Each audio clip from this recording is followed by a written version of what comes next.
Bom dia, boa tarde, boa noite. Eu sou o Felipe Melo, estou aqui com meus colegas Marcos Vinícius, Olá, gente. Djamila Dias, Olá, gente.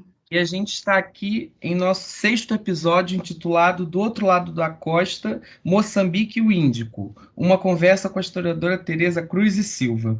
Bom, nesse episódio, né, como vocês já podem ter assistido nos anteriores, a gente já pegou várias partes da África aqui para apresentar para vocês, né? A gente pegou o que a gente intitula de África Ocidental, né, pegando o Gâmbia, né, e também pegando o Benin, quando a gente entrevistou o Rodrigo França, e a gente pegou também uma parte da África bem específica, que é a África Centro-Ocidental, com Congo e Angola, apresentado pela professora Lucilene Reginaldo. E agora a gente vai lá para outra ponta do continente africano, perto do Oceano Índico, né, com um episódio sobre Moçambique. E a gente tem o privilégio de entrevistar aqui, como a gente falou, a historiadora Tereza Cruz e Silva, né? Ela possui graduação em História pela Universidade de Lourenço Marques, né?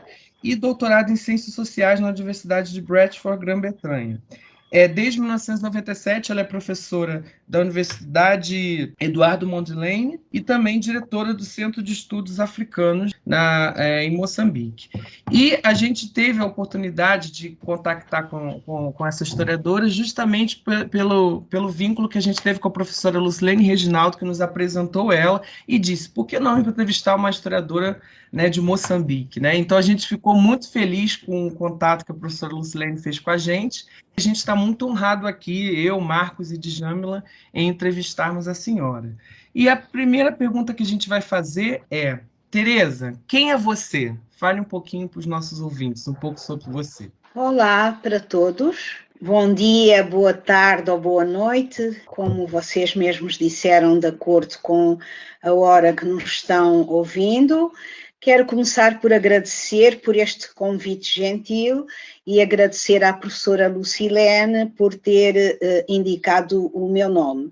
Como o Filipe disse, chamo-me Tereza Cruz e Silva, sou professora da Universidade Eduardo Mondlane em situação de aposentada, embora continuando a colaborar com a Universidade Eduardo Mondlane, particularmente com o Centro de Estudos Africanos, que é o órgão da universidade onde eu praticamente fiz a minha carreira académica. Queria apenas corrigir que já não sou diretora do Centro de Estudos Africanos, fui no passado, como fui diretora da Faculdade de Letras e Ciências Sociais. Nasci numa pequena cidade do sul de Moçambique e a minha família é uma família que representa o Moçambique no Oceano Índico, onde há um cruzamento de culturas, de povos. Eu sou descendente de moçambicanos do sul do país, de indianos e de portugueses, representando, portanto, os grupos que cruzaram com os moçambicanos, entre tantos outros. Eu fiz a minha graduação no período colonial, porque Moçambique é um país que foi colonizado por Portugal até 1975 e depois se tornou independente com uma luta de libertação nacional. Fiz a minha primeira graduação na Universidade de Lourenço Marques e depois fiz a minha licenciatura já na Universidade de um país independente e mais tarde eu estudei na Grã-Bretanha. Eu acho que talvez seja importante para perceber o que é Moçambique, explicar um pouco sobre como foi a minha trajetória como estudante. Embora eu tivesse sido uma estudante que fez uma carreira normal como estudante a tempo inteiro e não uma estudante adulta, depois da independência nacional do país, havia muito poucos moçambicanos que tinham acesso à educação e, por conseguinte, se não havia acesso à educação desde a escola primária, depois da independência, havia muito poucos estudantes moçambicanos e os professores foram quase todos embora, porque eram quase todos portugueses. Portanto, em 1976, o então reitor da Universidade, que se chamava ainda de Lourenço Marques, que foi a capital de Moçambique no período colonial, criou o Centro de Estudos Africanos e convidou os seus alunos acabados de fazer a primeira graduação, que era o que havia nessa altura, se eu posso dizer assim, não é? Em termos de formação superior, para serem membros desse centro. E foi assim que eu comecei em 1976, muito jovem, a minha carreira como pesquisadora da universidade. Eu e as pessoas da minha geração tivemos que ensinar a estudantes do primeiro ano, quando nós tínhamos mais 3 ou 4 ou 5 anos do que eles de formação, com o apoio de alguns professores séniores que estavam em Moçambique, e, portanto, o nosso percurso de formação foi feito através do trabalho, ou seja, as pessoas ficavam no pipeline, se eu posso dizer assim, à espera da sua vez para continuarem a estudar, porque éramos muito poucos. E nesse período a universidade funcionou, a única universidade que havia no país, funcionou com o apoio brasileiros que estavam exilados fora do país, portanto, brasileiros, pessoas de várias nacionalidades que eram de esquerda, pessoas que vieram apoiar Moçambique, que eram dos países do leste, não é? E assim, gradualmente, nós fomos fazendo a nossa formação e ensinando até finalmente chegarmos ao ponto de hoje, em que temos pessoas com formação, não é? Para ensinarem e para liderarem esta universidade e o ensino superior. Então, em breves palavras, este foi o meu percurso, e o meu percurso foi feito basicamente nesta universidade onde eu estou ainda hoje, que foi chamada depois de Universidade Eduardo Mondlane, em homenagem ao primeiro doutorado moçambicano durante o período colonial, e que foi o presidente da Frelimo, que era a Frente de Libertação de Moçambique, que é o partido no poder hoje em dia.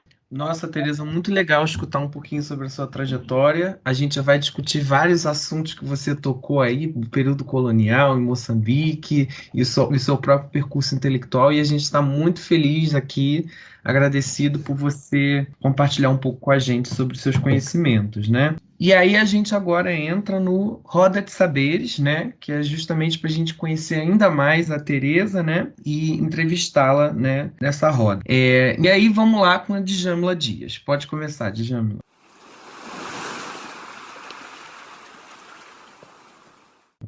Bem, Teresa, Moçambique é um país que assim, conseguiu a sua independência de forma muito num passado recente, né? Digamos assim. E por isso a gente queria saber, né? A gente queria aproveitar para perguntar para você um pouco mais sobre Moçambique, né?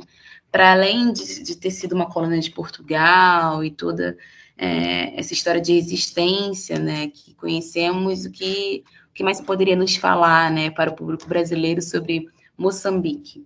Obrigada. Então, Moçambique é um país que fica situado naquilo que nós chamamos o Oceano Índico Africano.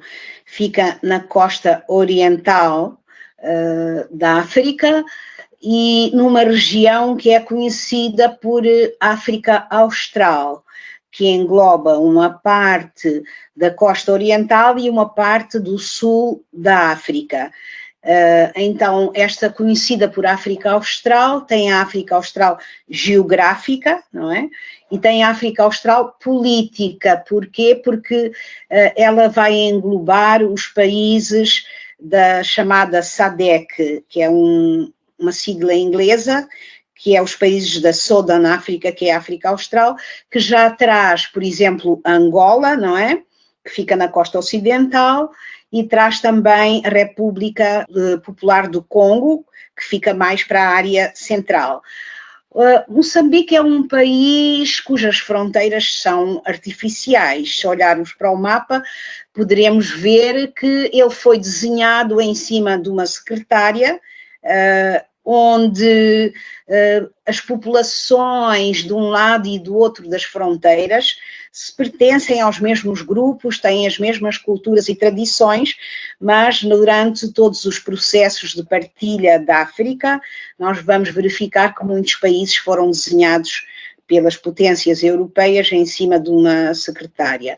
Mas muitos brasileiros me perguntam se Moçambique é a África do Sul, ou seja, porque está no sul da África e faz fronteira com a África do Sul, às vezes pode criar uma certa confusão às pessoas que não são estudiosas e não conhecem a geografia, que é normal, não é?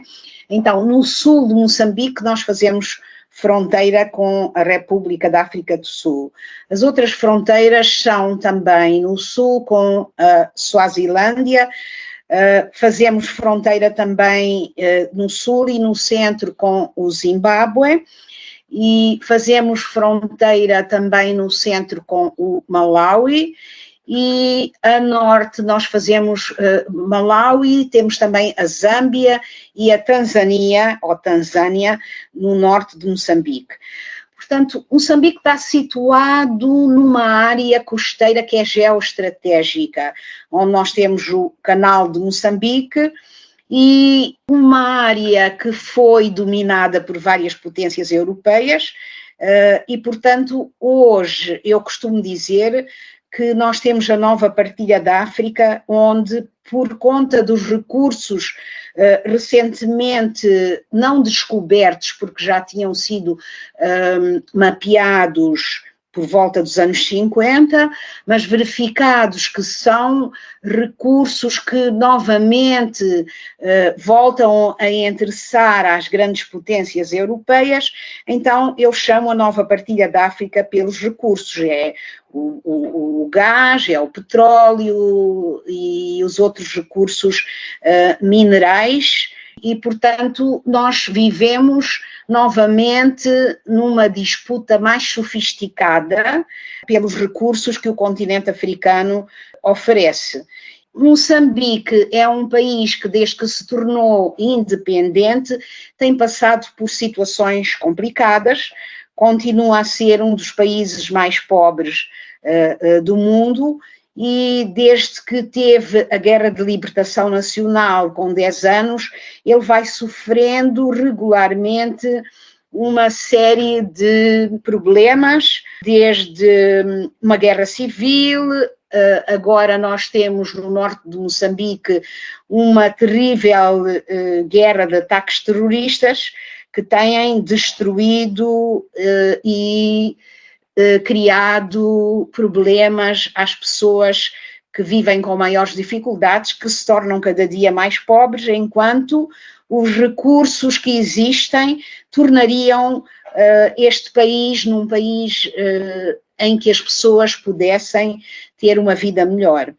Se eu falei rapidamente da situação de Moçambique, mas inicialmente eu teria dito, quando falei da minha família, que a minha família é uma das tantas famílias que existem em Moçambique, que representam uma série de cruzamentos de culturas e de povos. Nós encontramos em Moçambique como língua oficial a língua portuguesa, mas há várias línguas nacionais, não há uma única língua nacional, justamente por causa deste cruzamento de culturas que existem desde que este país foi denominado como Moçambique. Teresa, assim, muito interessante a sua apresentação de Moçambique para a gente, porque demonstra muito também essa estrutura colonial que formou o país, seja separando e segregando povos que têm a mesma cultura, a mesma tradição, seja dando uma estrutura de concentração de renda, concentração de recursos e colocando essas disputas de recursos, inclusive, no período que a gente vive. No entanto, quando você trouxe a sua biografia, você trouxe uma coisa que é muito interessante, que são os fluxos migratórios, né? E esse fluxo migratório em Moçambique dá uma característica muito diferente, porque Moçambique está do outro lado do continente africano, ele tem uma ligação com o Oceano Índico, na verdade com o oceano, como qualquer país que é litorâneo, né? Ele tem uma dinâmica, uma relação com o oceano muito interessante. E Portugal ele também estava do outro lado do Oceano Índico, mais especificamente em Goa, Damão, Indil, que é considerado a Índia portuguesa, né? Então você tem essa relação entre Moçambique, a presença portuguesa desse lado do Índico, e lá na Índia portuguesa. E eu queria ouvir um pouco da senhora como que eram esses fluxos, né?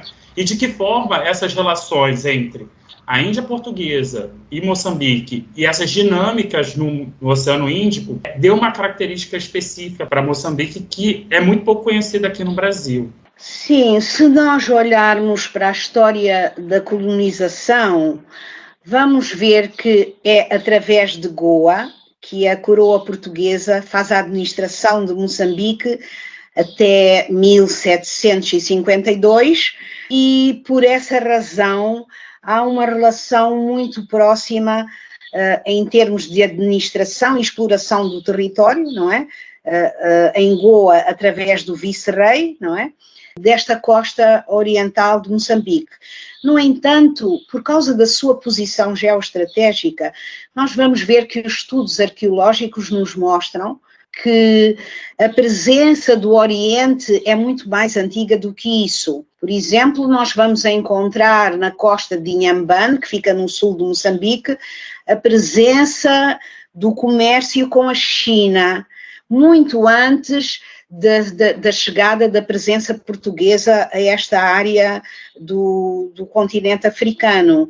E isso aparece através das cerâmicas chinesas que foram encontradas ao longo da costa pelos arqueólogos. Mas também sabemos que a esta costa aportaram árabes, persas, suahilis. Daí que nós encontremos, por exemplo, no norte de Moçambique, uma população que sofre as influências árabes e as influências árabes misturadas com a cultura banto produziram um tipo específico de cultura e de língua que marcou não só Moçambique, mas os países vizinhos.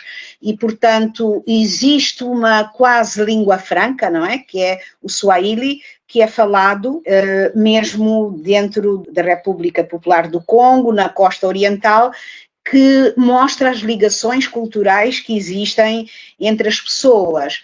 E por essa razão, apesar da colonização portuguesa ter funcionado de braço dado o catolicismo, o norte de Moçambique é uma área de influência do Islão muito forte. E nós temos um país onde a história mostra que o ouro, o marfim, os escravos, a ligação entre a costa e o interior, por exemplo, até o interior do Zimbábue, criaram uma série de ligações, de políticas de interesse entre os chefes locais e os comerciantes, não é?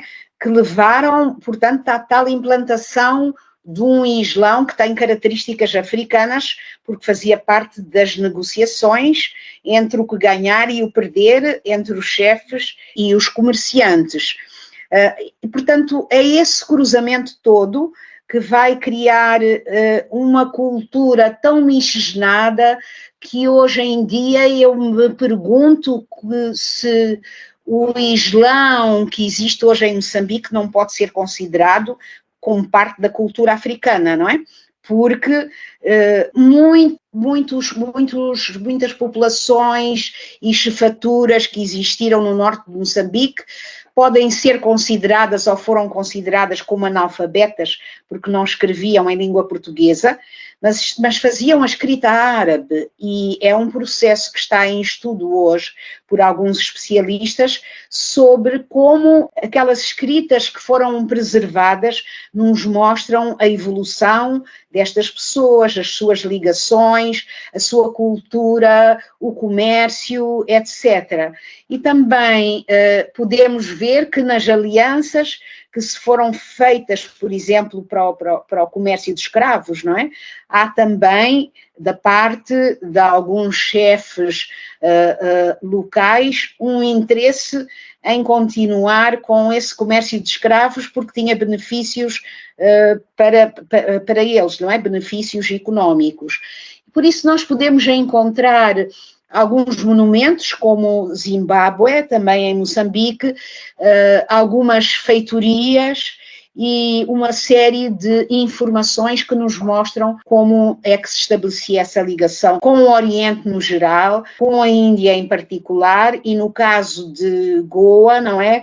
Como é que era feita a governação e a exploração desse comércio através do vice-rei, em ligação com Portugal. Podíamos até dizer que Moçambique hoje ainda faz parte dos interesses do Oriente, não é?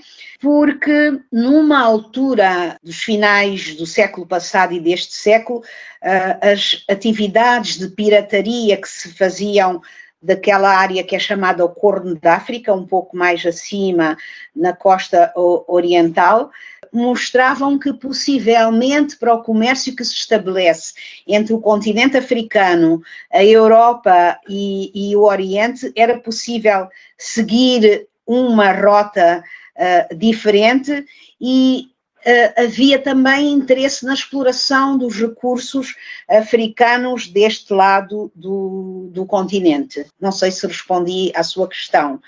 Nossa, super respondeu, assim, e acho que trouxe até mais coisas, principalmente reforçando duas coisas que são estruturas coloniais, né? Uma que é o apagamento dos fluxos que já existiam, né? Quando a senhora traz esses fluxos e relações do território com partes do continente asiático, os fluxos internos entre as populações africanas e o total apagamento que a estrutura colonial faz dessa estrutura, projetando que a história daquele local só foi possível existir a partir da chegada colonial, a partir da chegada europeia.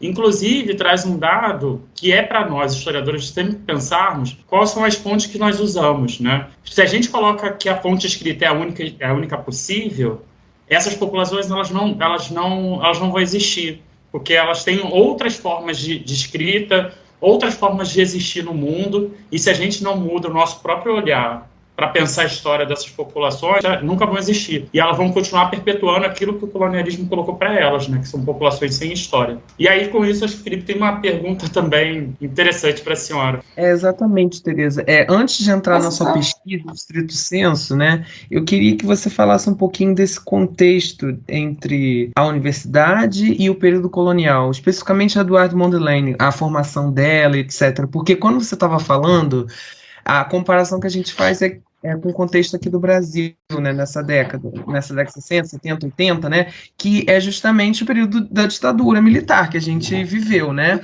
e aí a gente percebe que vários historiadores, professores, né, tipo, de matriz marxista, tiveram seus cargos cassados, muitos fizeram doutorado fora, né, não puderam fazer aqui, tinha universidade, o programa de pós-graduação muito recente no Brasil, né, e muitos deles tiveram que se exilar para estudar lá, né, e ao mesmo tempo veio muito brasilianista, o que a gente chama, né, de professores estadunidenses vindo para cá, formando uma geração de professores, enquanto vários professores daqui estavam saindo do Brasil. Então, e a dificuldade de fazer pesquisa, todos nós aqui somos historiadores, né? Não existia uma lei de acesso à informação como a gente tem hoje, né? Onde toda informação é pública, você pode ir no arquivo tranquilamente. Era muito difícil fazer pesquisa naquela época, né? E quem sabe a brecha que existia é justamente esses professores estadunidenses que estavam aqui fazendo suas pesquisas, né?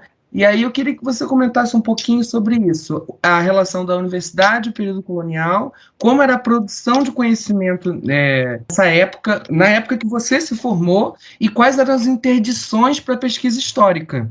Porque muitas das vezes alguns temas poderiam ser vistos enquanto problemáticos, né, ameaçadores, né, e até mesmo a prática no arquivo, como é que era, né? O que você tem a nos dizer sobre a sua formação nessa época e o contexto histórico de forma geral, assim?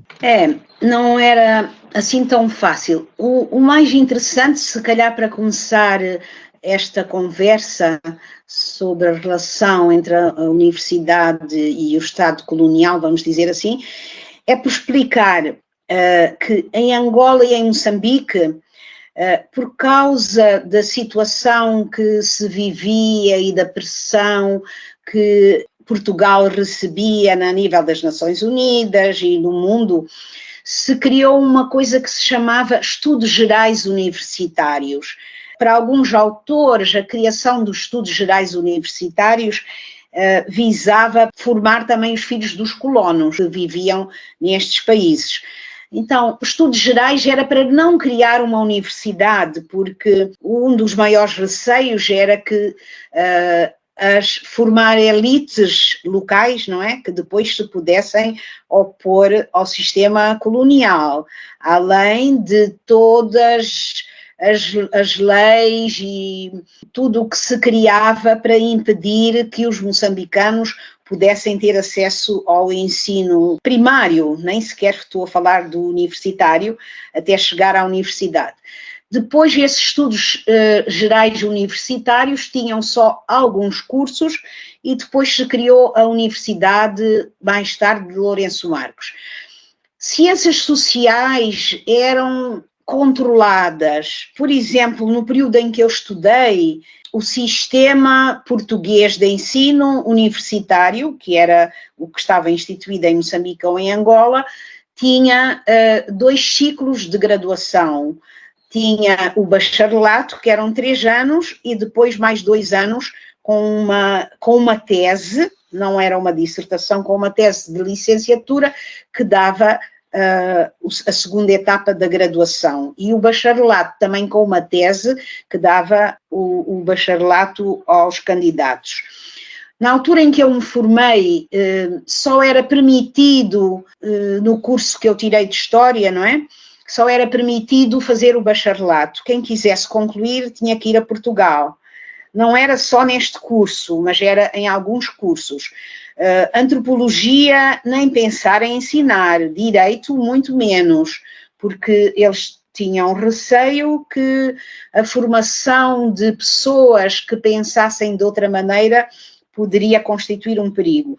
Portanto, quem terminasse o seu bacharelato no meu curso era obrigado a ir a Portugal. Em 1974 houve a Revolução de Abril em Portugal e houve as conversações entre a Frelimo, a Frente de Libertação de Moçambique, e Portugal. Então passou-se para o chamado período de transição para a independência.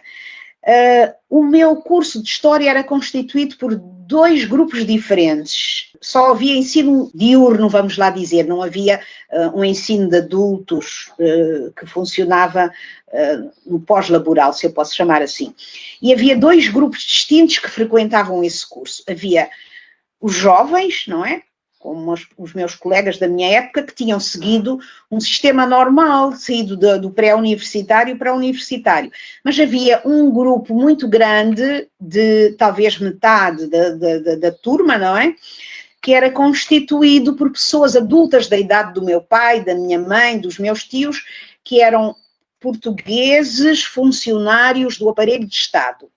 Por que é que eles frequentavam cursos universitários? O objetivo era ter um diploma para ter um aumento salarial. Em 1974, quando chegou o período de transição, nós, os jovens, decidimos que não queríamos mais terminar aquele curso. O nosso curso devia terminar antes do final do ano de 1975 e nós fizemos um pedido já com um governo de transição que tinha autoridades que vinham da luta armada de libertação nacional para prolongar o curso por mais um ano e introduzir cadeiras de História da África. Porquê? Nós estudávamos História Medieval de Portugal, tudo de Portugal, e era com o objetivo de não conhecermos nada sobre o continente africano. Mas nessa altura nós ficamos divididos. Então a universidade criou 2 cursos paralelos.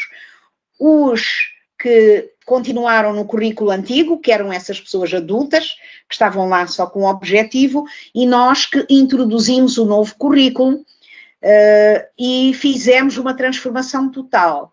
Ao mesmo tempo, quando nós estávamos, eu creio que talvez no segundo ano desses 3 anos, apareceu um professor português que era arqueólogo, que introduziu, através de uma instituição que se chamava Instituto de Investigação Científica, que depois foi agregado à universidade, a possibilidade, através do Departamento de Ciências da Terra, de fazer arqueologia.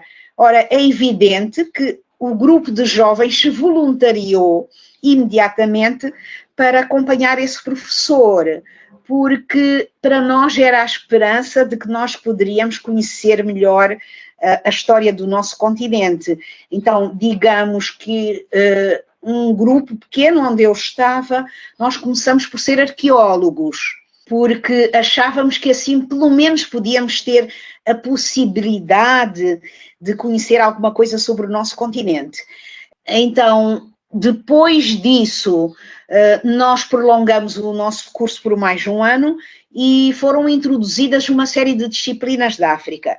O primeiro reitor desta universidade era uma pessoa muito próxima do primeiro presidente deste país, Samora Moisés Machel, e eu tenho que dizer, embora isso nunca seja mencionado ou raramente mencionado, que foi graças a ele que a única universidade que havia no país não fechou, porque não havia professores nem havia alunos, então era um bocado complicado. Então, ele nessa altura fez uma série de contactos e nós tínhamos esses brasileiros exilados em Paris, ou onde quer que fosse, não é? Que foram contratados para nos dar aulas de história. Eu cheguei a encontrar, já que vocês são da UF, não sei se conhecem o professor Daniel Reis. Sim, o professor Daniel Reis... Conheço, eu pensei que o Daniel tinha passado também por Moçambique, porque ele passou por Angola, se eu não estou enganado. Ele veio de... Acho que ele estava em Paris com a então Sónia Reis, que era então esposa dele, e eles foram alguns dos professores que vieram, e uma série de brasileiros de esquerda que vieram para Moçambique, não é? E ao mesmo tempo o nosso reitor, que também era historiador, não é? Que se tinha formado, ele era da Frente de Libertação Nacional e, portanto, tinha-se formado na Polónia, onde se formavam, no leste europeu, se formavam as pessoas dos movimentos de libertação nacional. Eu me lembro que, na época, havia uma escola francesa que tinha as pessoas mais famosas, e essas pessoas vieram a Moçambique para nos darem aulas. Então foi um período muito interessante, mas o mais interessante é que tudo o que nós ensinávamos, tudo o que nós tínhamos aprendido não tinha nada a ver com o continente africano. Então, na Faculdade de Letras, nós fizemos um movimento, graças a esse reitor que nós tivemos, que nos deu todo o apoio, fizemos um movimento, nós os jovens que só tinham um bacharelato, e começamos a escrever a nossa história para as escolas secundárias. Então, escrevemos a história de Moçambique em 3 volumes, e depois foi escrita a história do Movimento de Libertação Nacional. E, ao mesmo tempo, quando nós formamos o tal Centro de Estudos Africanos em 1976, que eu referi inicialmente, que o reitor convidou alguns dos seus estudantes, porque ele era nosso professor, para formarem esse centro, o Centro de Estudos Africanos trouxe uma nova visão sobre o que eram ciências sociais no continente africano, metodologias de pesquisa, como nós deveríamos estudar o nosso país e os países vizinhos, já que a África do Sul era uma ameaça para Moçambique, estávamos em tempos de Guerra Fria, não é? Então, nós fizemos os manuais para as escolas secundárias, e tem um episódio da minha vida que eu acho muito interessante, talvez para deixar para vocês jovens, é que uma forma que foi encontrada pelos nossos dirigentes do novo governo era desconstruir as mentalidades coloniais das pessoas, ensinando materialismo histórico e dialético. E para isso, uma das armas que era encontrada era ensinar a origem e evolução do homem. Resultado, nós jovens que começamos por fazer arqueologia, tínhamos que ir a ensinar a grupos de pessoas a origem e evolução do homem. E chegava algum momento que nós tínhamos que falar com camponeses. E para os camponeses era um pouco difícil pensar em milhões e milhões de anos para pensar na origem. E há episódios que aconteceram com algumas pessoas que diziam, mas olha, então esse macaco do qual veio depois o indivíduo que formou o Homo sapiens sapiens, onde é que ele está? Então, havia episódios assim, mas o meu episódio mais interessante foi que eu fui indicada para dar uma aula sobre a origem e evolução do homem aos antigos presos políticos. Os presos políticos eram pessoas que tinham sido presas pelo regime por razões políticas, por apoiarem a Frelimo e por tentarem chegar à Tanzânia, que dava o apoio à luta armada de libertação nacional de Moçambique, e estavam presos nas cadeias. Então, era considerado que alguns deles, em certo momento, depois de terem sido vítimas de espancamento, deram alguma informação e eram considerados traidores e, portanto, foram para um lugar distante da cidade para fazerem uma reflexão, para terem estudo político, etc. Então, esses senhores, havia escritores, que são escritores famosos, pintores, Rui Nogar, Malangatana Valente e outros tantos, e eu, uma menina, não é, de 20 e poucos anos, que fui falar com eles sobre a origem e evolução do homem. E a coisa mais bonita que me aconteceu nesse episódio da minha vida é que eles perceberam que eu tinha que fazer isso, não é? Dentro do sistema de marxismo-leninismo, de desconstruir o Adão e Eva que formaram o homem, não é?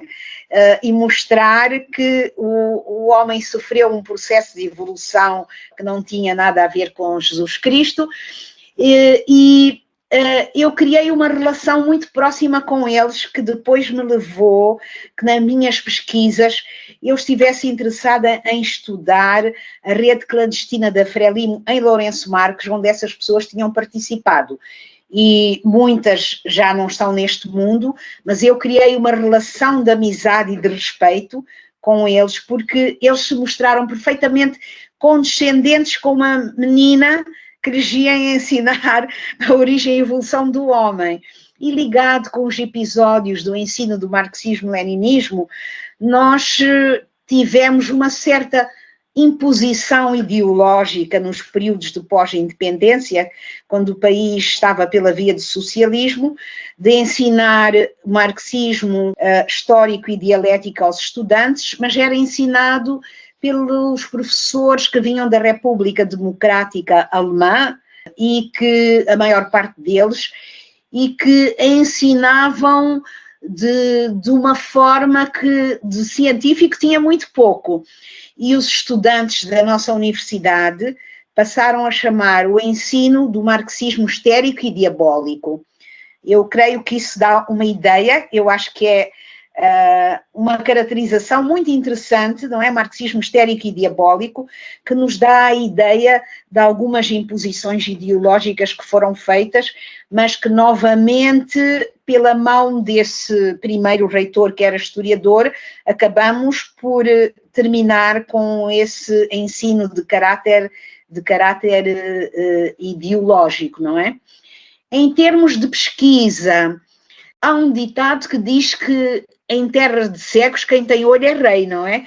E digamos que nós éramos as pessoas que tinham mais estudos, então nós tínhamos uma liberdade para fazermos pesquisa, muito embora a maior parte das nossas pesquisas fossem em busca de soluções que o país enfrentava, particularmente no Centro de Estudos Africanos, não é? Que se estudavam as relações regionais e as implicações que isso tinha para o país, a agricultura, a situação dos portos, os mineiros e a mobilidade para a África do Sul, e uma série de problemas que faziam parte dos problemas nacionais. Nossa, Tereza, é incrível. Assim, incrível demais. Acho que, não sei, 99% do que você relatou aqui pra gente, a gente não tinha ciência, né? Embora sejamos países da mesma, que tenhamos a mesma língua, ainda há um distanciamento muito grande, né, sobre o nosso conhecimento com relação a Moçambique. E aí, partindo dessa sua fala, né, e da anterior, eu queria fazer umas duas perguntinhas. Você falou anteriormente que tem uma forte influência do Islã no norte de Moçambique, né? E a gente sabe que teve o comércio transsaariano antes da chegada, né, dos europeus, antes da colonização, né, da expansão, né, até mesmo do Império Árabe durante muito tempo no continente africano. E eu queria saber se você poderia falar um pouquinho mais sobre essa influência árabe, né, muçulmana, islâmica, em Moçambique. E também, já vindo um pouquinho mais para próximo da gente, um período histórico, sobre essa relação conflituosa, né, que você mencionou agora há pouco, de Moçambique com a África do Sul, por conta, né, da Guerra Fria, né, dos dois polos, né, do socialismo e do capitalismo, que estava bem em conflitos evidentes, né, nesse período. Começando pelo norte de Moçambique, por razões claras e do comércio, o Islão se instalou em Moçambique e, portanto, para que os comerciantes conseguissem os seus objetivos, eles fizeram um acordo com as populações, com os chefes particularmente, do norte de Moçambique. Então, se vocês olharem para um mapa, vocês vão ver que do rio Zambeze para o norte de Moçambique, nós temos as sociedades matrilineares, enquanto que do sul nós temos as sociedades patrilineares. Teoricamente, porque as práticas não são bem assim, e hoje muito menos, teoricamente, numa sociedade matrilinear, o poder está na família da mulher, não é? Mas na prática, quem toma as decisões é o tio da mulher, mas a linhagem é uma linhagem que se faz pela linhagem da mulher e não pela linhagem do homem. Ora, no Islão isso em princípio seria impossível, não é? Mas as negociações com os interesses dos comerciantes levaram a que eles tivessem que cederem algumas coisas. Por isso, tem uma colega nossa, Liazat Bonat, que escreveu bastante sobre as origens do Islão em Moçambique. Se vocês depois tiverem interesse, ela tem vários artigos que estão online e, portanto, são free, não se paga, não é? Eu posso vos mandar. O acordo que foi feito entre os chefes locais e os comerciantes é que, de facto, algumas tradições daquelas populações chamados Macua, não é? Foram aceitos pelo Islão e, portanto, se chama um Islão africanizado. De qualquer maneira, nós temos toda a influência que vem com os comerciantes, mas temos toda uma área das ilhas do Oceano Índico, da Tanzânia e toda a costa oriental que também reforçam essa influência do Islão. O Islão era considerado pelo regime colonial um perigo, dado que, como eu disse inicialmente, a colonização portuguesa se fez de braço dado com o catolicismo, não é? E, portanto, de tal maneira havia um receio da influência do Islão sobre as pessoas que durante a Guerra de Libertação havia especialistas de estudos do Islão tentando cooptar alguns ramos do Islão para que ficassem ao lado do governo colonial português. O Islão foi mais importante no norte de Moçambique, principalmente na província de Cabo Delgado, onde hoje existem os maiores focos de terrorismo, e um pouco no Niassa, mas à medida que nós descemos para o sul, embora haja uma percentagem grande de pessoas que professam o Islão, ele tem uma influência menor, não é? Por conta não só do catolicismo, mas de uma coisa que as pessoas ignoram muitas vezes quando escrevem, que é aquilo que alguns autores chamam religião tradicional africana. Então nós já encontramos as estatísticas, que muitas vezes, recentemente já se fala disso, mas durante o período colonial não era tomado como importante, não é? Que no fim do dia, todas as pessoas que são convertidas depois ao cristianismo, no sentido mais geral, não só ao catolicismo, ou ao islão, guardam uma ligação com as suas tradições religiosas que vêm dos seus antepassados. E há, portanto, uma interferência entre essas tradições religiosas e o Islão, não é?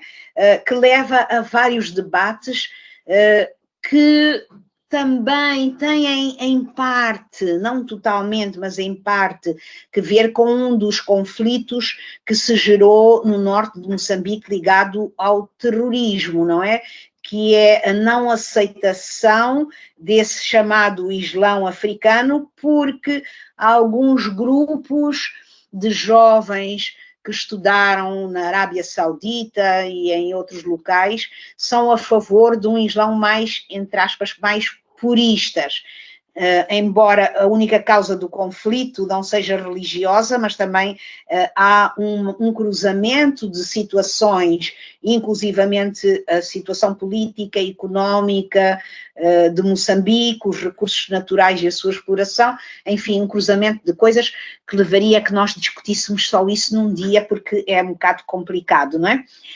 E sobre a relação com a África do Sul, nós sabemos que desde muito tempo há um acordo que é estabelecido entre Moçambique e a África do Sul sobre a mão de obra migratória. Então, havia os moçambicanos do sul de Moçambique, principalmente das províncias do sul de Moçambique, faziam parte dos grupos que eram recrutados para trabalhar na África do Sul.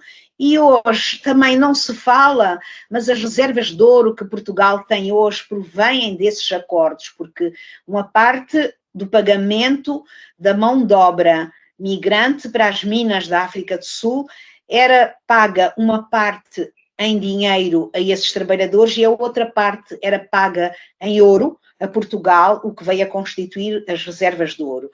Ora, quando começaram a nascer os movimentos de libertação nesta região da África e quando Angola e Moçambique e as então colónias portuguesas entraram numa luta armada, a África do Sul, nessa altura, uma África do Sul de um regime racista e excludente, fez também um acordo com Portugal, a África do Sul e a Rodésia, que hoje é a Zimbábue, não é? Portanto, num sistema de Guerra Fria, os grupos de países dominadores, não é? Fizeram um acordo entre si para garantirem a segurança dos seus estados, cientes que Moçambique não se tornaria independente e, portanto, nem a Rodésia, para onde também ia mão de obra moçambicana barata, não é? Também não estaria interessada numa independência de Moçambique.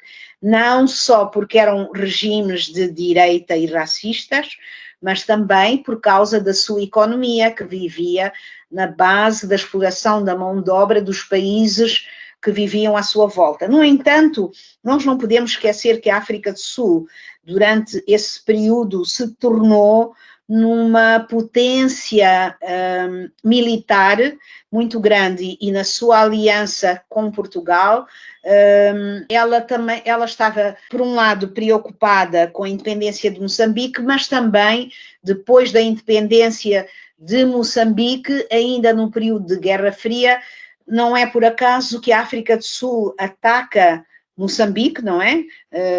Não sei, é muito... Maputo, que é agora a capital, é muito próxima da África do Sul, nós estamos muito próximos, portanto, num raio de minutos era possível bombardear Moçambique, e por outro lado, Moçambique tinha recebido no seu seio os militantes do ANC, African National Congress, Congresso Nacional Africano, que lutavam contra o regime racista sul-africano. Então, os ataques constituíam em atacar o que eles consideravam áreas onde moravam os militantes do ANC, alguns lugares na cidade de Maputo, e, por outro lado, eles foram o país que apoiou com treino militar e com apoio de armas, porque eles eram uma potência militar, o grupo... o movimento que depois veio a constituir a Renamo, não é? Que iniciou logo em 76, 77 uma guerra uma guerra civil em Moçambique, não é? Portanto, nós tínhamos ao mesmo tempo, Moçambique apoiou o grupo de militantes da Rodésia que lutavam pela sua independência, e também tínhamos ataques dos grupos rhodesianos contra Moçambique com o objetivo de eliminar esses grupos, não é? Eu acho que me perdi um pouco e acabei não respondendo à sua pergunta sobre a África do Sul. Não, respondeu direitinho. Tá ótimo. Tá ótimo. Tereza, entrando agora um pouquinho na sua pesquisa, né, estrito senso, né, a gente já conheceu bastante de Moçambique por hoje, a gente soube, quando a gente estava investigando, né, um pouco sobre sua trajetória intelectual, suas produções, que você fez uma biografia, né, de um líder, né, e a gente queria, e você tem até um livro, né, sobre ele, né, e a gente queria fazer a seguinte pergunta: como você apresentaria o seu biografado? Eu tenho dificuldade para pronunciar, mas Zedequias Manganella, né? Perfeito. Perfeito, Manganella, indivíduo que você pesquisou e perseguiu a trajetória sociopolítica em suas investigações, né, para o público brasileiro e sua importância para a história contemporânea de Moçambique. Então, como você apresentaria ele de forma bastante não acadêmica para os nossos ouvintes? Zedequias Manganella era um pastor de uma igreja protestante suíça que foi contemporâneo de Eduardo Mondlane, que foi o primeiro presidente da Frente de Libertação de Moçambique, e que, utilizando a sua relação com os jovens e a tomada de consciência que teve ainda jovem sobre a sua situação de colonizado, tentava, sem fazer um discurso político, chamar a atenção dos jovens para a necessidade da libertação. E foi por causa disso que ele foi perseguido pelo regime colonial, foi preso e assassinado na cadeia política que era chamada PIDE, em Moçambique. Não sei se foi demasiadamente resumida. Não foi resumida, até porque tem uma coisa que é muito interessante e é até bom para a gente desenvolver para os nossos ouvintes, né? O imperialismo português, ele tinha uma relação muito intrínseca com o catolicismo. Inclusive, tinha a concordata, que colocava as missões no território colonial única e exclusivamente como católicas, né? Então, ele não apenas lutou contra o colonialismo, como também ele trazia uma religião que o próprio colonialismo colocava como proibida. Então, tem essas duas questões. No entanto, eu queria trazer um diálogo com um trabalho muito clássico dos irmãos Komarov, que é sobre as missões protestantes em outros territórios, nesse caso específico deles, com os Tutsanas na África do Sul. E aí, nele, a gente vê muito que essas missões, elas também tinham um projeto próprio de colonialismo. Eles não eram necessariamente contra o colonialismo, mas eles tinham um projeto próprio. E aí eu queria ouvir um pouco da senhora, falando um pouco dessas missões protestantes no território colonial, que elas trazem uma outra visão de colonialismo e colocam também para a gente que o colonialismo ele não é um projeto homogêneo e uniforme, né? Ele vai ter diferentes formas de expressão condicionadas ao ambiente histórico que ele vai estar desenvolvendo. Então, assim, o projeto para os Tutsanas era o projeto em Moçambique era outro, o projeto na África, no Chipre da África pode ser outro, na costa ocidental pode ser outro. Se a senhora puder falar um pouco sobre essa presença protestante, suas relações com o colonialismo, suas críticas, suas colaborações, interdições, um pouco desse conflito entre o protestantismo e o colonialismo para os nossos ouvintes. Eu costumo dizer que é uma premissa errada dizer que o cristianismo era mau e o colonialismo era bom, por uma razão muito simples e que vai ao encontro daquilo que acabou de dizer. Há protestantismos e há diferentes facções de protestantismo, era o que eu queria dizer, mesmo em Moçambique, e a mesma coisa em relação ao catolicismo, porque muitas das pessoas que lutaram na frente da luta armada de libertação nacional no norte de Moçambique vinham de missões católicas, então não é um grupo tão homogéneo enquanto falamos de pessoas e certas congregações religiosas, mas é mais homogéneo quando nós falamos da cúpula, não é? Que faz uma certa diferença. Então, ao contrário do que aquilo que pode parecer o trabalho das missões católicas, mesmo sendo protegidas pelo Estado, não foi tão fácil em Moçambique. Se nós olhássemos para as estatísticas coloniais e para as escolas das missões com a concordata e o acordo missionário, nós vamos ver que a sua tarefa não foi assim tão fácil por causa das questões financeiras, não é? Por outro lado, também não podemos dizer que o protestantismo era proibido. Porquê? Porque havia questões de caráter internacional. Por exemplo, voltando a Zedequias Manganhela, que pertencia a uma missão que se chamava Missão Suíça e que depois, quando se moçambicanizou, passou a chamar-se Igreja Presbiteriana de Moçambique, quando não era mais uma missão, nós vamos ver que a presença dessa missão criou um conflito diplomático entre Portugal e a Suíça, na medida em que as ações do governo colonial contra essas missões violavam uma série de acordos que Portugal tinha assinado internacionalmente. E, por outro lado, nós temos que ver que a presença colonial portuguesa, de facto, em termos de administração colonial, ela só se torna totalmente efetiva em princípios do século XX, porque há as guerras de resistência e no sul de Moçambique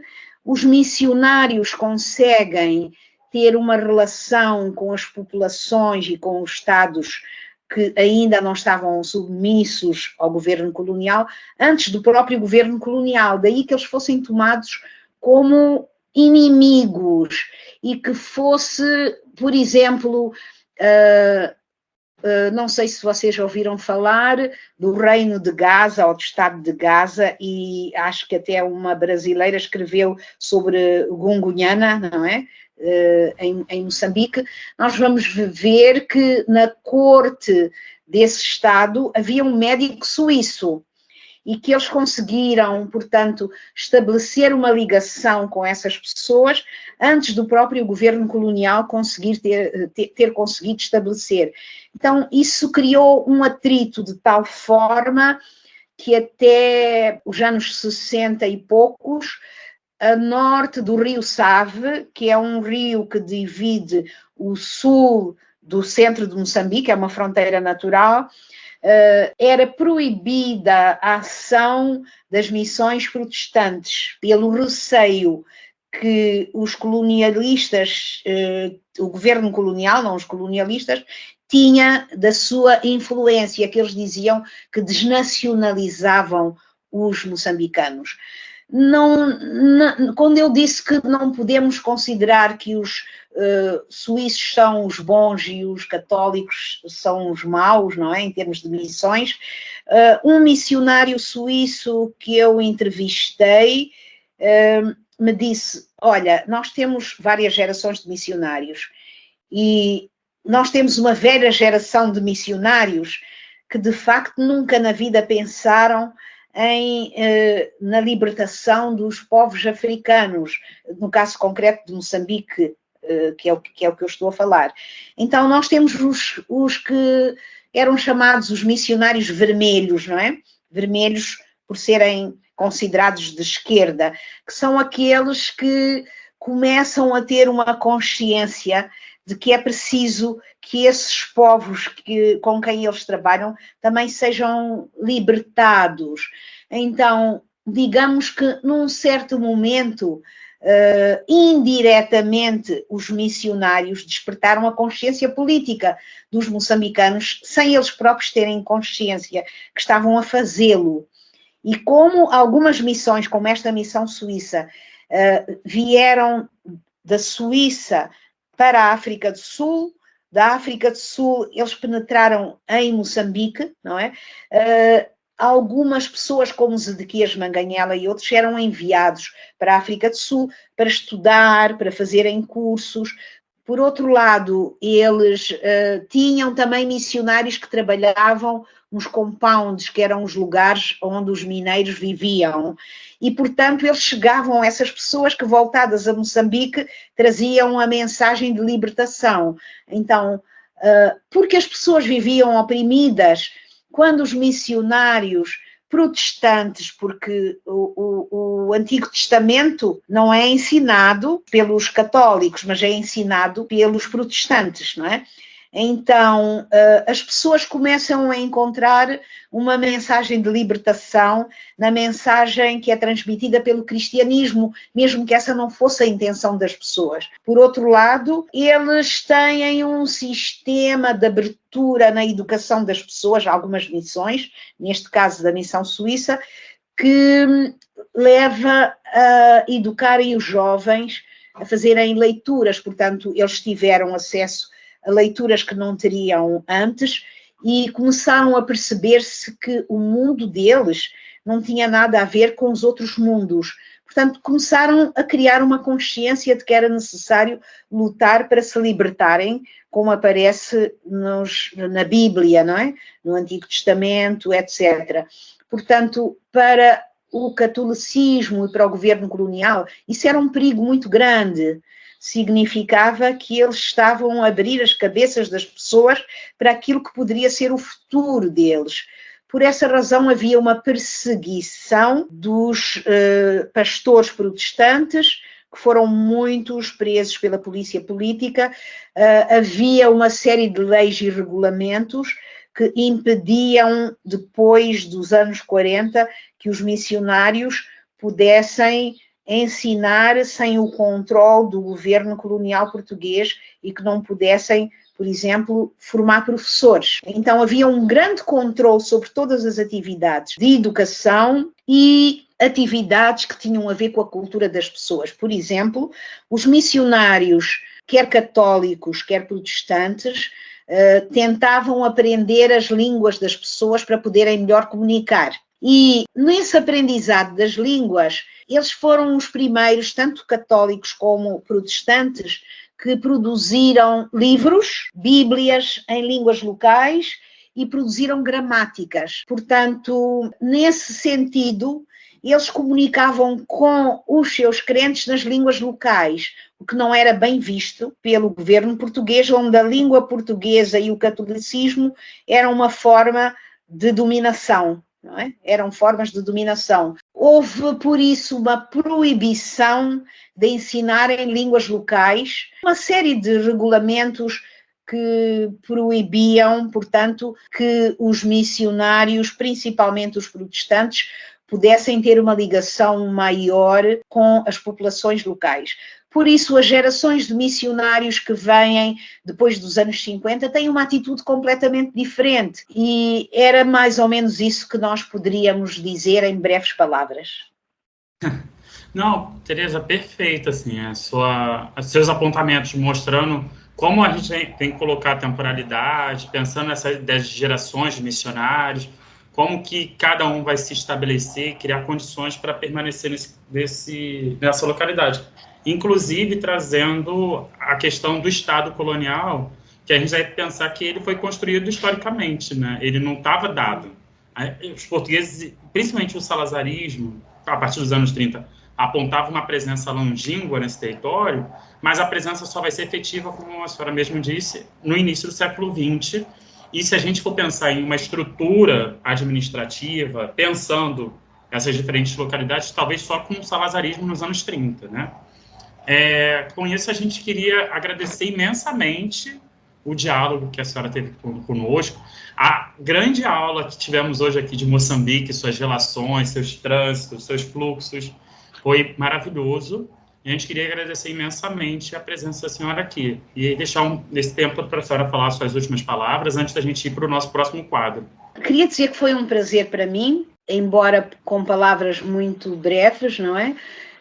Para mim é sempre um prazer contactar com estudantes brasileiros e há muitos anos eu tenho uma ligação com algumas universidades brasileiras e o que eu verifico dos temas de pesquisa dos jovens brasileiros é muito interessante. Há um alargamento muito grande para o continente africano e me parecia no início dos meus contactos que a grande preocupação dos jovens brasileiros nos seus temas de pesquisa e na relação com o continente africano era estudar a escravatura. Mas hoje em dia se verifica que os estudos que os estudantes brasileiros e os pesquisadores fazem sobre a África são vastíssimos e englobam todas as áreas até à história contemporânea e não se fixam apenas na África Central e Ocidental, mas abrangem outras regiões, que eu acho que é importante porque a África são várias Áfricas e os processos são completamente diferentes. Então, alargar o horizonte de conhecimentos para o público brasileiro eu acho que é fundamental. E estou à vossa disposição para qualquer coisa que vocês gostassem de saber do conhecimento que eu tenho e daquilo que eu posso ou poderei dar. Será um prazer.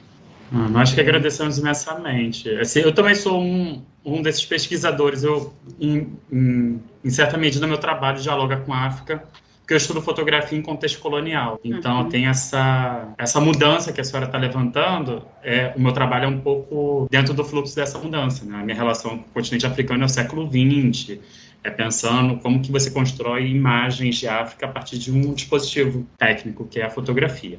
E aí, com isso, a gente vai para o próximo quadro nosso, o nosso Pega Visão, onde a senhora vai dar uma dica para os nossos ouvintes de algum livro, de algum filme, de alguma peça, alguma coisa, uma dica cultural para os nossos ouvintes.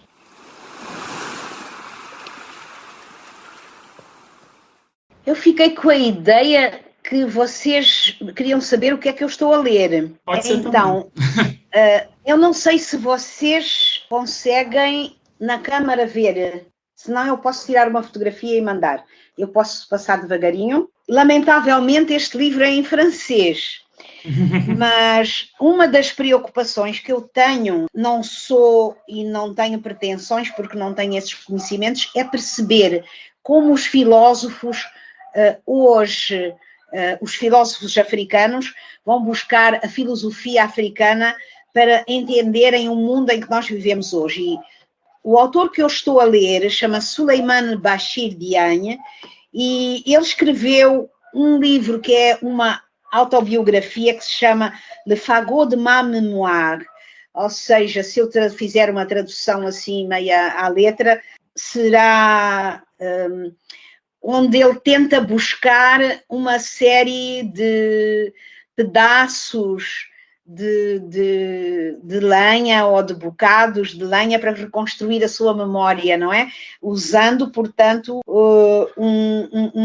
um ditado. E porque é que, como eu estou a ler este livro, eu achava que se alguém ler francês ou tiver algum interesse, este livro é muito interessante porque o autor hoje é um africano que ascendeu a uma posição como filósofo e que faz a filosofia africana na Columbia University e em algumas universidades europeias onde ele trabalha. E o que ele faz é ir buscar o seu passado para falar do seu presente hoje. Como é que ele, juntando um feixe de coisas, ele consegue reconstruir a sua memória. Isso leva-me para quê? Leva-me para que nós não ficamos distantes nunca das nossas culturas e da nossa cultura africana. Então, ele percorre a sua infância, traz as memórias da sua cultura para mostrar como é que ele hoje, vivendo e ensinando nos Estados Unidos da América, tendo passado pela Europa, ele considera que foi esse feixe de pequenas coisas da sua família, da sua tradição e da sua cultura que criaram a pessoa que ele é hoje. E, inclusivamente, a sua inspiração não vai só para os autores europeus, mas ele vai buscar um filósofo como Paulin Otonji ou um escritor africano que vocês possivelmente conhecem, que é Ngugi wa Thiong'o, que escreve na sua língua local e que é um best-seller e um prémio Nobel, mas eu queria chamar a atenção para este filósofo em quem ele também se inspira, que é Paulin Otonji, que chama sempre a atenção para a necessidade de nós não nos distanciarmos das nossas raízes, mesmo quando nós somos pesquisadores, que é sempre possível encontrar uma alternativa ao Ocidente partindo das nossas raízes. Então, foi por isso que eu achei interessante e peço perdão por trazer um livro que ainda não está traduzido em português, mas é um livro que me toca muito e é uma leitura que eu estou a fazer agora, que me liga com um trabalho de pesquisa que eu também estou a fazer, em que eu tenho que analisar o ensino superior nos países que falam a língua portuguesa em África, mas tenho que fazê-lo através das minhas memórias. Então, a questão das memórias, para mim, é um aspecto muito importante para nós africanos, porque nós vamos sempre às histórias que os nossos pais nos contaram, que os nossos avós nos contaram, e acabamos não nos desligando das nossas origens. Tereza, e eu queria te pedir também, de maneira bem informal também, o que você anda assistindo, vendo, um filme, uma série pra gente? Eu confesso que, ultimamente, eu não tenho tempo sem ser para ver os noticiários. Então, leio mais do que vejo... Como? Um filme que marcou a senhora, assim, pensa um filme... Sabe, assim, que, assim, um dos filmes que eu vi de Moçambique foi Ferro em Brasa, que foi feito pelo Lucínio de Azevedo, que é um cineasta de Azevedo, que é um brasileiro cineasta brasileiro, que se exilou em Moçambique, falando de um fotógrafo moçambicano que é o Ricardo Rangel. Pois. E aí eu queria ouvir, assim, um filme, às vezes um filme que marcou a senhora mesmo, né? Há um filme do Licínio de Azevedo que me marcou muito e que agora não me estou a recordar de repente do nome, mas que mostra a história de uma mulher, eu depois posso ver como vos mando o título, e que ganhou um prémio porque mostra a história de uma jovem rapariga que percorre a história do Moçambique pós-independência. Eu acho que vocês devem ter visto, não é? Porque esse filme ganhou vários prémios e correu no Brasil. Agora, de repente, me esqueci do nome, que é o nome dessa moça.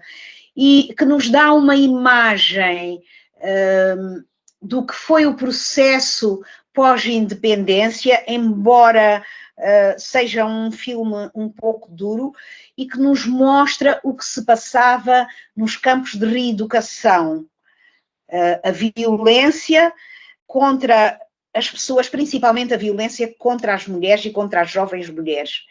E todo o processo que conduziu à independência de Moçambique e o impacto das Forças Armadas de Libertação Nacional, que foram libertadoras, mas que ao mesmo tempo alguns grupos se tornaram opressores. E esse filme traz uma imagem muito clara de um período que nem sempre é falado. O Omar fez algum trabalho sobre esses campos de reeducação.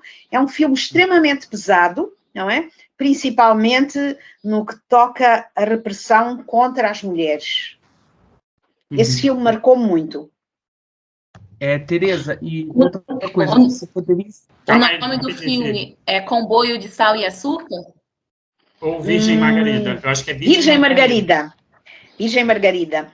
O Comboio de Sal e Açúcar, eu depois de ler um livro, primeiro foi um livro, não gosto de ver os filmes e não senti uma ligação entre o filme e o livro.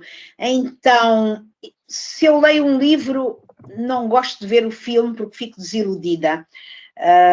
Agora, achei interessante a questão do Marcos, porque, de facto, esse fotógrafo marcou muito Moçambique. E há uma colega sua da USP que fez uma tese de doutoramento ligado com essa questão, não é? E com Ricardo Rangel. Sim. O Ricardo Rangel tem um acervo maravilhoso, assim. Ele é um fotógrafo... É até bom para os ouvintes conhecerem. É um fotógrafo que documentou essa vida social de Maputo, mas também atuou muito contra o colonialismo. E depois ele vai ser meio que uma referência para a construção do campo da fotografia em Moçambique, né? Ele é um fotógrafo espetacular, adoro ele. Sem dúvida. Tereza, eu só ia pedir para você dizer para os nossos ouvintes o nome do seu livro que você biografou os Erequias. O nome do livro, a editora, bonitinho para a gente escutar. Você poderia falar? Só tem um problema com as editoras que publicam aqui, é que às vezes não chegam a outros lugares, não é?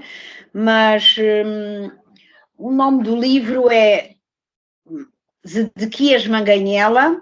Meu Deus, estou-me esquecendo, uma biografia, eu acho que estou-me esquecendo, estava a ver se tinha aqui perto, mas não tenho. Se vocês colocarem simplesmente Zedequias Manganhela, uma biografia contextualizada, pronto, é o nome. Zedequias Manganhela, uma biografia contextualizada, foi publicada por uma editora que se chama Marimbique. O ano da publicação? Qual foi o ano? 2014, se eu não me engano. É recente. Uhum. Sim, 2014, se eu não me engano. Sim. Dá para adquiri-lo pela Amazon, você sabe? Não sei. Mas experimentem na Amazon ver se aparece alguma coisa da Marimbique, porque a Marimbique também publicou, porque eles têm o ISBN, não é? E com esse número, em qualquer lugar se pode encontrar um livro. Mas ele também publicou o trabalho do José Luís Cabasso, que vocês devem conhecer, não é? Pelo menos quem estuda um pouco de Moçambique, que ganhou um prémio da ABA, não é? E foi publicado no Brasil e foi publicado também pela Marimbique. Como é uma coisa áudio, não é possível pôr em baixo a referência, mas talvez eu possa enviar para vocês essas referências e o número do ISBN, não é? Que é aquele número de referência das publicações, e vocês não sei se fazem algum arranjo e se podem colocar, não sei como é que vocês fazem. A gente pode botar no Instagram, nas nossas redes sociais, justamente para as pessoas adquirirem. E a última pergunta, qual é o seu trabalho mais recente? Que eu estou a fazer ou mais recente? A de investigação, a sua pesquisa mais recente, se você publicou alguma coisa...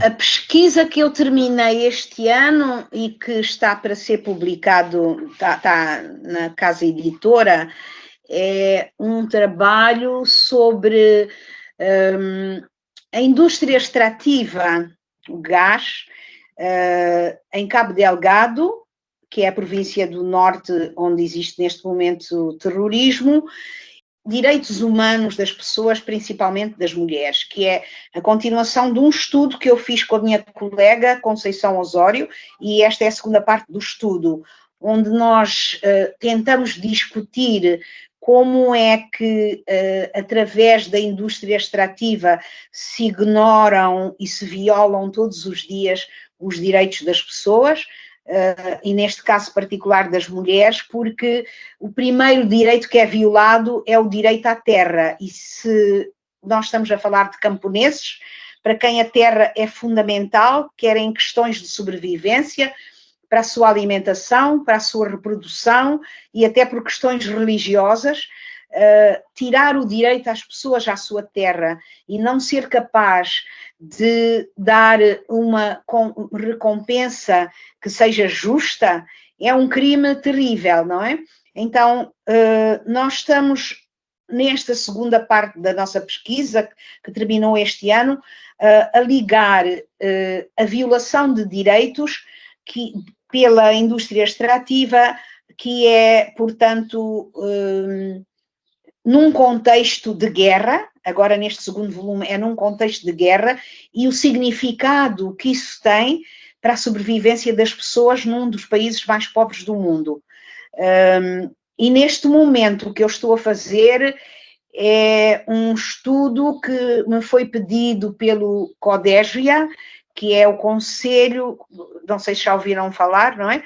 O Conselho para a Pesquisa em Ciências Sociais em África, que eles me pediram para eu estudar as instituições do ensino superior, as universidades públicas, e a questão da liderança, e a liderança das mulheres, partindo das minhas memórias, não é?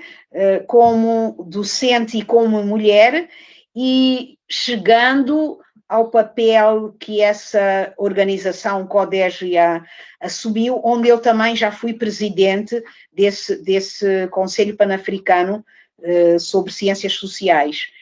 Então, este é o trabalho que eu estou a fazer nesse momento. Muito obrigado, Tereza. E esse foi o nosso quadro Pega a Visão, que a gente está encerrando aqui. E para terminar o episódio, Tereza, foi muito legal a nossa conversa. A gente sabe muito mais de Moçambique do que a gente saberia de antemão, né? E a gente queria escutar o seu momento de despedida para com a gente dessa entrevista, né? Aí eu queria que você comentasse um minutinho o que você achou do episódio e o que você espera do podcast também. Eu tive a curiosidade de ir consultar os anteriores que vocês produziram.